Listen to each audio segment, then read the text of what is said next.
What up, y'all? It's your boy Dre. And it's your girl, Cash. We're back with another video. Yes, we are. Y'all see we got the man, MrBallen. We got top 3 stories that sound fake, but are 100% real. They might sound fake, but they're 100% real. Yeah. If y'all new over here, make sure y'all hit the subscribe button, cut that bell on all so you know we dropping these videos. Leave your comments and thoughts down below in the comment section. Want to hear how y'all feel about these stories that sound fake but are 100% real. Ready to get into it? Let's get into it. Let's go. Sometimes the truth is stranger than fiction, and today I'm going to share 3 stories that demonstrate that. But before we get into today's stories, if you're a fan of the strange, dark, and mysterious delivered in story format, then you've come to the right channel because that's all we do, and we upload 3 or 4 times every week. So if that's of interest to you, please offer the like button, a bowl of chips, and some guacamole, but replace the guacamole with wasabi. Also, please subscribe to our channel and turn on all notifications so you don't miss any of our weekly uploads. Alright, let's get into today's stories.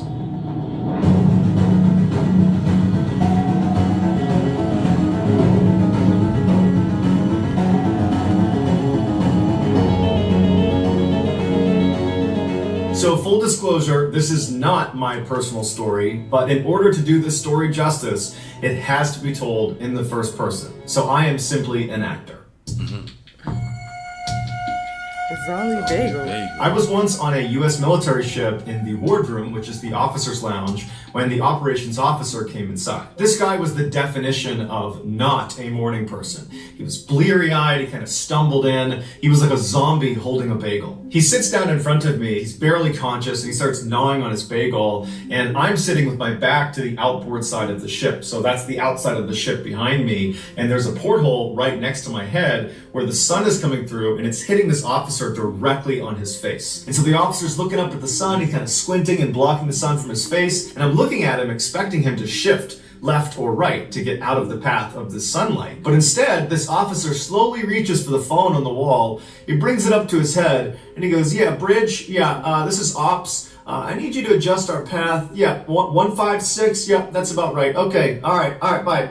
After he hangs up with the bridge, I'm watching him and he hasn't moved. He's still just looking at the sunlight blazing in on his face. He's just squinting and looking up at it. And then all of a sudden, this port of sunlight just gradually begins to shift off of him and winds up on the wall right behind him where it stops. By ordering the bridge to change the ship's path just slightly, about 15 degrees, it's enough of a change to reposition the sun from his face. He literally redirected thousands of tons of steel and hundreds of people just because he was too lazy to move left or right. I'm in awe. I can't believe he's just done this. And for a second, I worry that he won't realize how unbelievably brilliant this was. And then as I'm looking at him, in between bites, he just looks up at me and smiles and goes back to eating his bagel.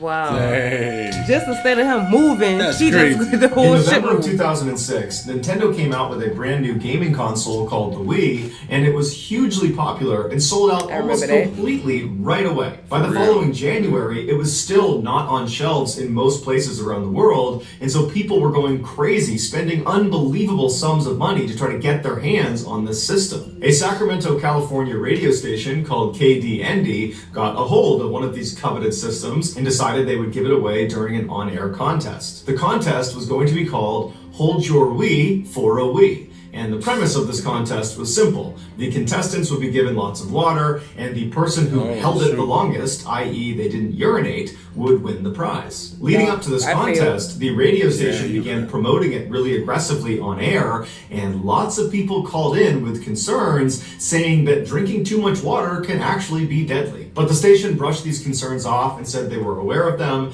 and that all contestants would be signing a waiver, and so ultimately the station was not responsible for what happened to them. On the morning of Friday, January 12th, 18 contestants showed up at the KDND radio station, and they signed their waivers, although one of the contestants said the waiver only covered publicity issues, not health and safety concerns. One of the contestants was 28-year-old Jennifer Strange, who was a mother of 3, and she was trying to win this Wii for her kids. She, along with the others, after signing their waiver, were ushered into this room where they were handed 8-ounce water bottles. Every 15 minutes, they would be expected to finish that water bottle and then refill it and do it every 15 minutes. And if at any point they didn't completely finish their water bottle in time, or if they got up to use the bathroom, they would lose the contest. Dang. The contest started at 6:45 a.m. and by 8 a.m., after 5 bottles had been drank, a number of the contestants began pulling themselves out to use the bathroom. But the radio staff felt like this contest was going to take a really long time, and so they gave the remaining contestants, that included Jennifer, a larger bottle of water to drink from. Over the next several hours, all of the contestants, except for Jennifer and one other, had dropped out because it was just too painful. They had to go to the bathroom. Dang. Jennifer was heard on air saying it hurt so much, and one of the hosts laughed and said, well, do you need to lay down? And then somebody piped up and said, she can't even walk. And so everybody just kind of laughed and did nothing about it. Around this time, a nurse called into the radio station and very emphatically said what they were doing, this contest, was a really bad idea. You're gonna get someone killed from water intoxication. Water intoxication is also known as water poisoning.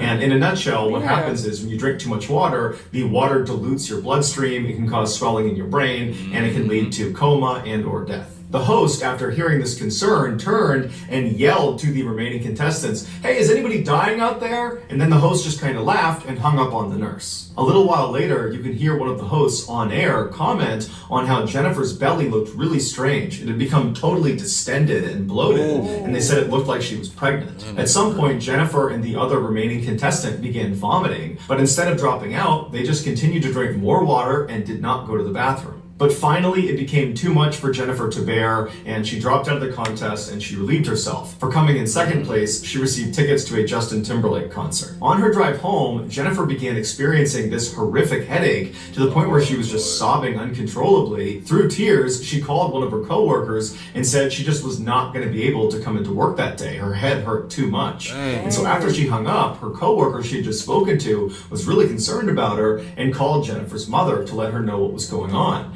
And about an hour later, Jennifer's mother headed over to Jennifer's house to check on her, and she found Jennifer dead in her bathroom from water poisoning. The station was ultimately sued by Jennifer's family, and they were ordered to pay over $16 million in damages. Dang. That's still in her life back, but dang. Right. That's crazy. In I thought it was a 2005, joke. 57-year-old Stephen Slevin was a physically healthy man, but mentally he was struggling. He was depressed and felt like his life didn't have any purpose anymore. And so in August of that year, he decided to just go on a road trip. He didn't know where he was going. He just felt like if I get out on the road and just go driving somewhere, I will feel better. And on this road trip, he eventually began drinking alcohol. And before long, he was swerving along the New Mexico highway. And a police officer saw his erratic driving and pulled him over. Once Stephen failed his sobriety test, the police officer arrested him. Stephen was brought to a local detention center where during his booking process, it was discovered that he had a history of mental illness. And so the officers, following that county's policy, segregated him from the rest of the general population in an effort to protect Stephen from himself. They moved him into a padded cell on the first floor, they removed all of his clothing, and they put him in what's called a suicide smock, which looks like a big blanket wrapped around your upper body. And what it does is it keeps inmates warm and modest, but it also prevents them from balling up their clothes and creating a noose they could hurt themselves with. After a few days in this padded cell, Stephen was moved to another better cell that had a window, it had a shower, it had a toilet,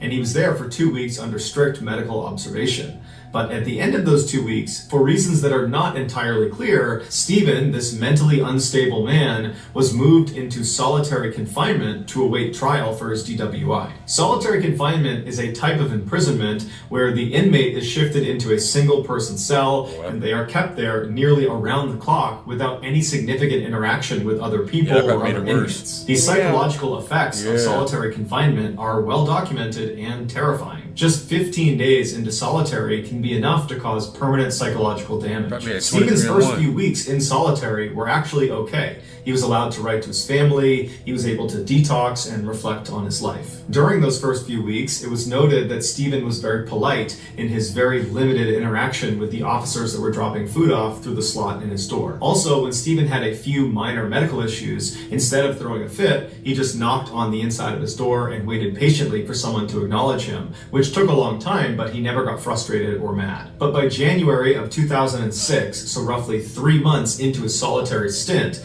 Stephen had not had any updates on when his case was going to go to trial, and Stephen was starting to lose his grip on reality. He was having these severe panic attacks, and he was suffering from intense hallucinations. He desperately wanted to find out how much longer he was going to be kept in the cell, but nobody would tell him. He tried writing his letters to his family, asking for help or asking them to try to get an update on his case, but when he went to literally write the letter, his hand shook so severely from the stress and anxiety that he literally couldn't write these letters. Starting that January, Stephen began spending the bulk of his day in the corner of his cell with his knees tucked up to his chest, rocking back and forth. He was allowed out of his cell a few times a month, but in April of that year, that stopped, and he almost never left his cell again. And without leaving his cell, Stephen was unable to bathe, and so his skin began developing fungus and began falling off, and his teeth began to rot. Finally, on May 8th, 2007, so 1 year and 8 months of being in solitary confinement, Stephen was transferred out of his cell to a behavioral institute in Las Vegas, Nevada. After bathing and shaving and cutting his hair and receiving proper medical treatment,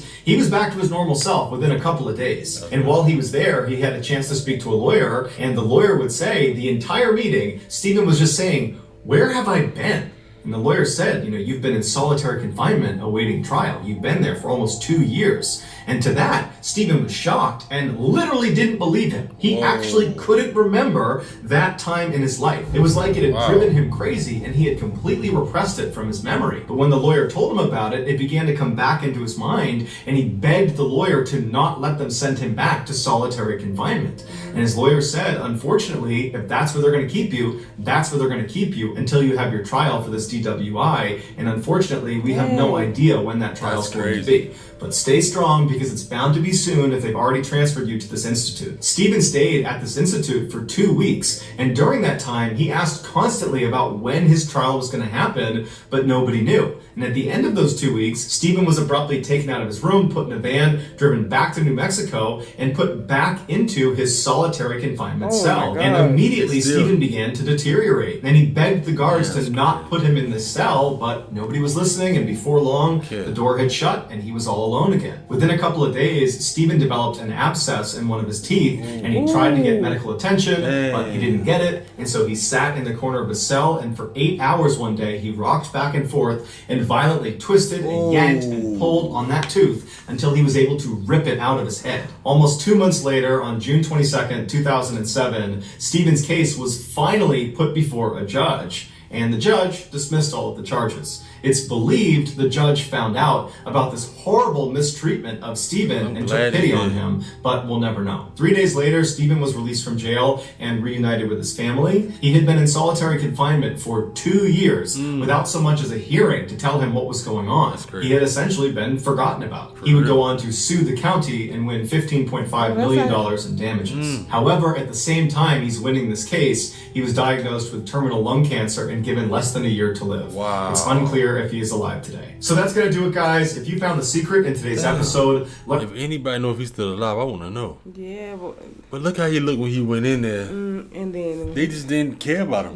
They did him wrong. And they said they forgot him, but they didn't forgot him. They know he was in there. They knew he was in there. Never let him out the room. Never let him out. Never bathed. Probably never brushed his. That's why he probably developed that abscess on his teeth. Yeah, I know he was in that pain, that tooth pain. Yeah. Y'all know how that tooth pain is. Oh my God. He had to pull it out himself. He got it out too. Man, I hope he is still alive though. But that's crazy. He developed lungs on. Wow. That was top 3 stories that sound fake but 100% real by MrBallen. How do y'all feel about those stories, man? That last one. The last two? Yeah, the last two. Yeah. They could at least had him on 23-1. You know, at least let him out of cell 1 hour or something like that, or a couple hours, but they didn't even care. It's like he didn't even exist. They did him wrong. That was inhumane for real. That's how they do. Wow. Let us know once again how y'all feel about it down below. Don't forget to throw a thumbs up on the video. Give us a subscribe. Cut the bell on all so you know we're dropping these videos. Hope y'all stay safe wherever y'all at. Catch you on the next video. Catch you on the next one.